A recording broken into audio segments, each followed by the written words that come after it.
So we're here today with Robert Pattinson, who plays Edward Cullen in New Moon. You once said that New Moon was your favorite book in the series. Why is that? What was it about Edward's story this time around that really affected you? I think it was really, as I'd read the first one, I think it was the contrast. I mean, it's really what sold the whole series to me as well. I thought I understood the character a lot more. He's so... Bella is so infatuated with Edward in the first one and cannot see anything other than his perfection.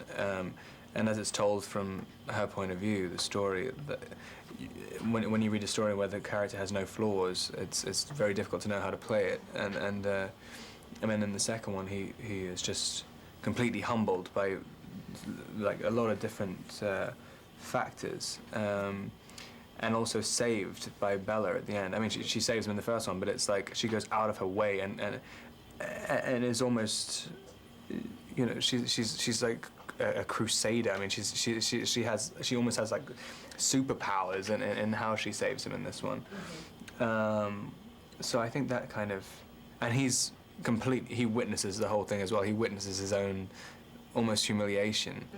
And she still sees him in exactly the same way she did before when he's been just broken in front of her, which is, I thought it was an interesting story. And as you continue making more films in the series, do you continue to draw from the book as the original source for all the elements of Edward that you're trying to include?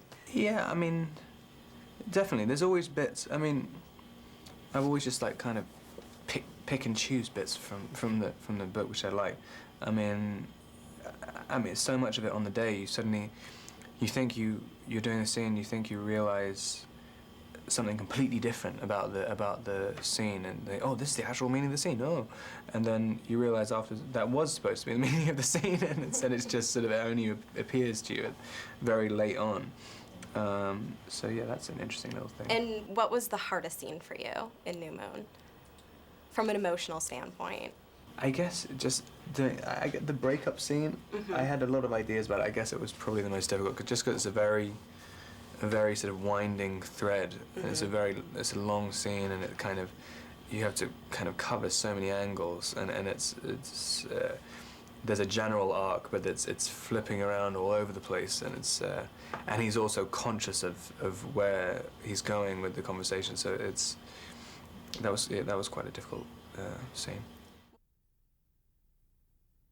We're here today with Kristen Stewart, who plays Bella Swan in New Moon. This book was more emotional than the others in a lot of ways for your character. What was the most difficult scene for you? What I thought was going to be the most difficult scene didn't end up becoming. I thought it was going to be the breakup scene, the Edward and Bella breakup scene. Sure. But it was conclusively the aftermath. The breakup scene was literally just confused. Like, I thought that was like the moment where it was all gonna hit her, but for whatever reason, in playing it, it just didn't. I didn't believe him. Like, literally, it took him to leave. Like, as soon as I like looked around an empty forest. How does Twilight exist without that? You know what I mean? Right. So it's like, yeah, that was the hardest and also probably the coolest thing to shoot. Was it difficult to get into the mindset that Bella was in? I mean, she's just so devastated and sort of broken this time around. Were there any, bands that you were listening to, maybe any books that you were reading or films that you watched that kind of helped draw inspiration for that? I try not to reference things like that because it's like, it distracts me. It sort of unfocuses I feel like I'm manipulating emotion. Do you know what I mean? But it's funny, like, how many things, because I've done these 3 movies, and I still have one more to do, but because I know them so well, how it totally, like, infiltrates all other aspects of, like, how I appreciate music and books. Right. It's crazy. Like, instantly I'm, like, more... It's been good. And I think that's why people love it so much. I mean, that says something about these books, is that I'm always thinking about them. I'm always considering them, like, in every aspect of my life. Are you continuing to use the books as sort of your base source, despite the screenplay and everything else that you know is kind of going to evolve on film? Yeah. Is it important to you to rethink Stephanie's take on the character? No. Everyone reads it differently, so, like, maybe mine is different from other people's, totally, but, like, my take on the character is what I thought her take on the character was too. You know what I mean? So I think that there's such a distinct female voice with Stephanie as the writer of Bella, and then having Catherine kind of guiding you through the role the first time around on film. Was there any male influence that kind of changed the way that you approached the role? right. Oddly enough, I didn't notice the difference between or at least I didn't attribute it to the fact that they were male and female. Sure. They were so different. I mean, them as individuals were so different.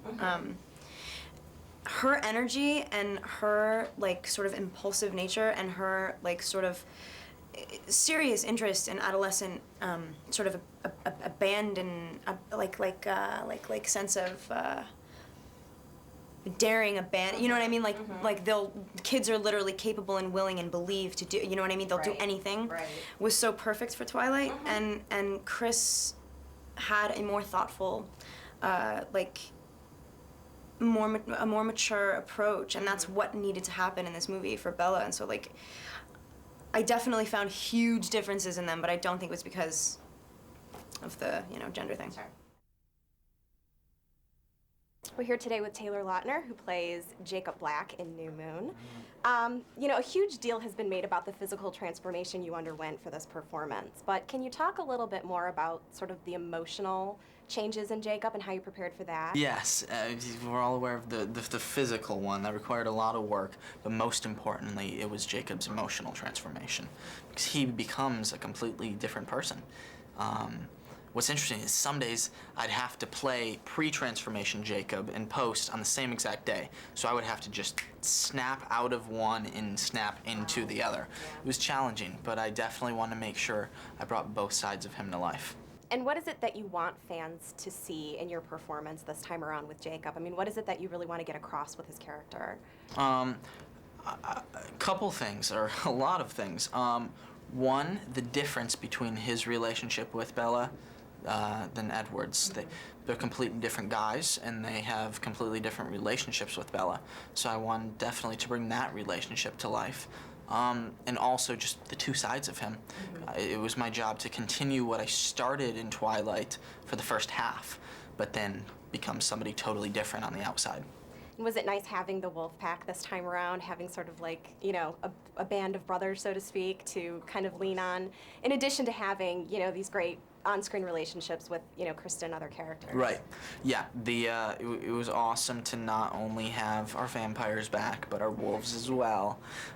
They're a lot of fun guys. They definitely bring a lot of energy to the set. Have you had the opportunity to talk to them yet? Yes, I have. They're very, very energetic. That's a They great way of are putting indeed. it. In light of the phenomena of these books, can you talk about, perhaps any books when, in your early teens that really spoke to you the way that Twilight speaks to so many? I honestly wasn't the biggest book reader before this series. I read the books that I was forced to in school. I was a fan of the Hardy Boys. I do remember that. But this whole series changed my opinion on reading and books, definitely, in a major way. I started reading Twilight, and it was the weirdest feeling. It was 1 second I was on page 1, and then I was on 200, and I didn't even know it. So this is definitely a great book series, and for everyone. How important is Stephanie's version of the character in terms of, getting the right background for it? The most important. That's exactly what the fans want to see. They want to see the words on the page brought to life on the screen, and there's nothing better to do than go off the book. So during my break before Twilight and New Moon, I read the book over and over and over and just studied the character inside and out, and that's exactly what we want the fans to see. How, as a director, did you make New Moon your own while still maintaining the consistency of the franchise? The consistency of the franchise was maintained by the really amazing cast that I inherited, and of course the fact that I was dead set to be faithful to the book that Stephanie had written. Within those parameters, I then thought, well, how can we reapproach the way that this film is going to be shot? And I wanted to re-inject color into it so that the color palette of the film is really wide, and eventually we get to go to Italy, where there's this golden blaring sunshine, and the rest of the series has so far been set in kind of rainy Pacific Northwestern surroundings. Also, I was able to bring to bear some of my knowledge of how to work with CGI from having done The Golden Compass before, so that this film sort of expands into a big, epic kind of action adventure movie at the same time as having at its core the love story.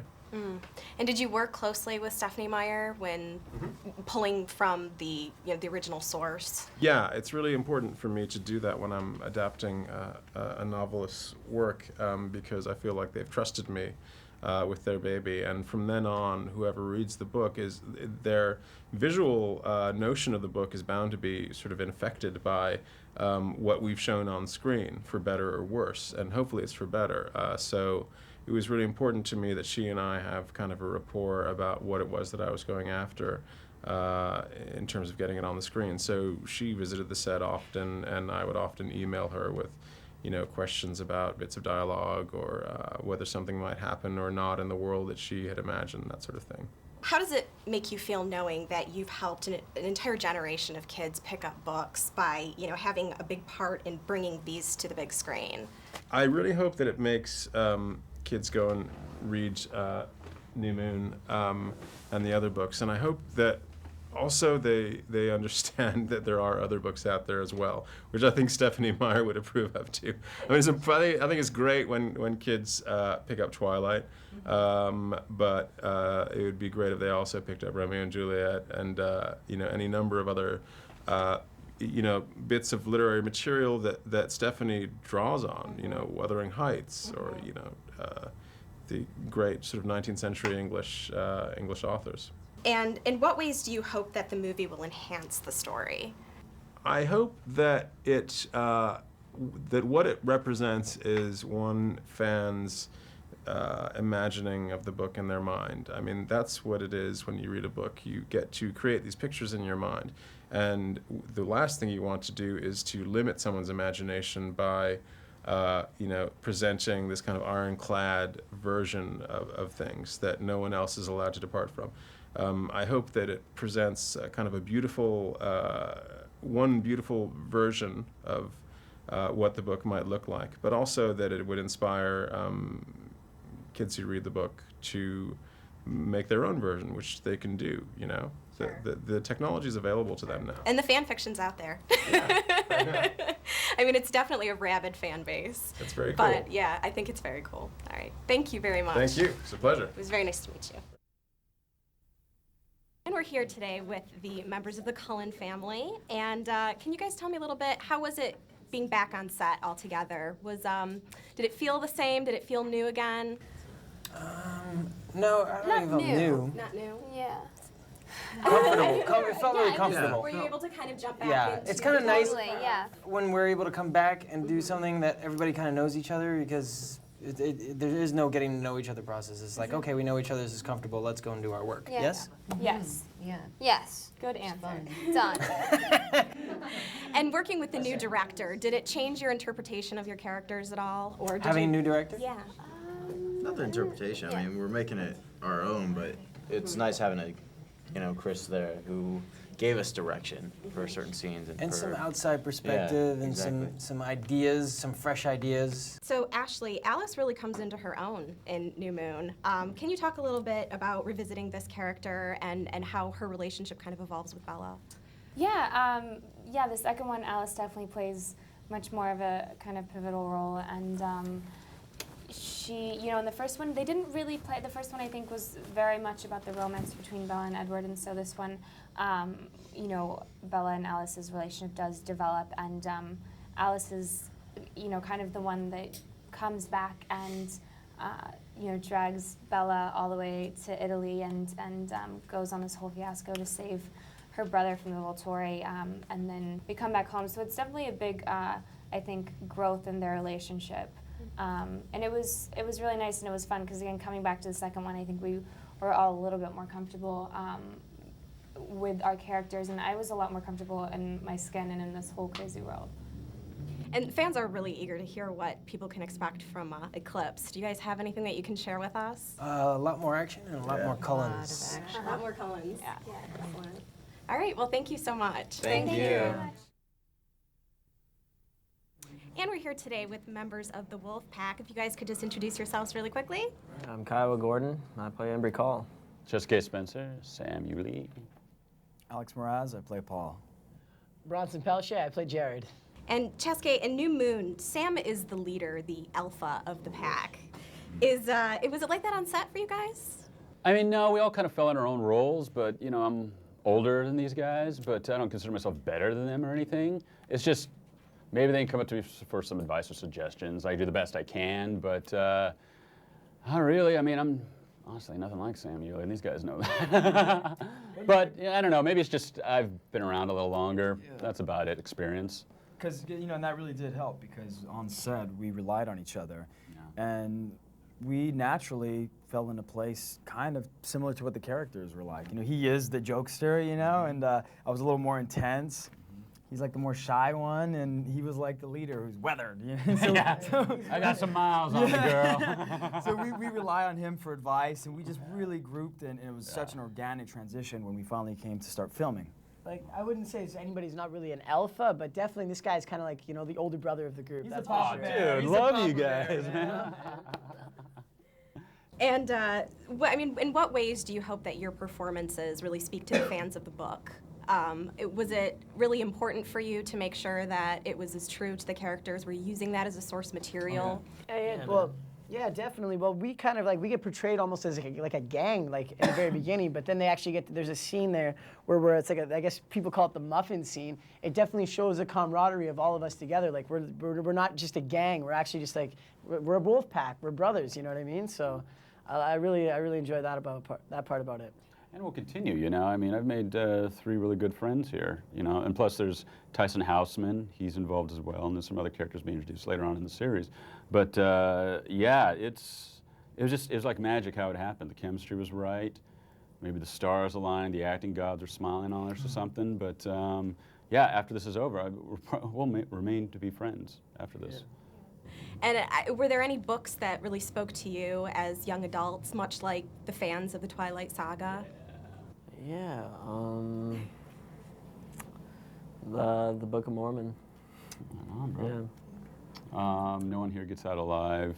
Jim Morrison's. Yeah, I read that. Danny Sugarman. That's a good one, man. Actually, I read different kinds of books. It wasn't so much. It was more like existentialism kind of books. A little out there, but nothing too dramatic.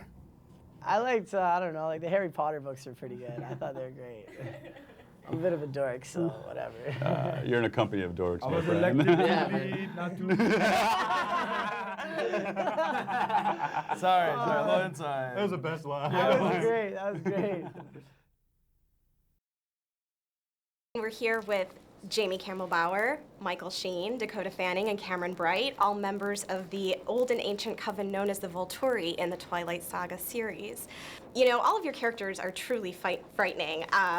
Are you tempted to sneak into the theater and perhaps scare the pants off of some people? Sort of like Vincent Price did in the early days of House of Wax.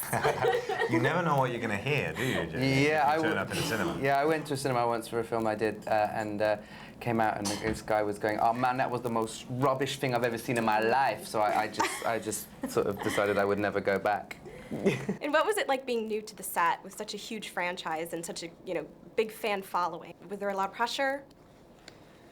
Well, we did. I mean, the big scene that we all did together, it took about a week to film. So we were in the same set, and for a long time. And I guess because we ruled that place and that was our home, even though we were new to the film and coming into a setup that had already been established, we kind of immediately felt comfortable, I think, in that setup, and we had each other to kind of get support from. And Michael, I've read that your daughter is a big Twilight fan, so did that influence you in any way as far as how you approach Arrow? I would like to say that it didn't, but yes, it did. My way into the whole Twilight world really was through my daughter. She loves the books, and when I found out that maybe I was going to be playing Arrow, I wanted to find out about the character, and without necessarily having to read all 4 books immediately, And so I asked my daughter, but I had to not let on that I might be playing the character because I didn't want her to get disappointed if it didn't work out.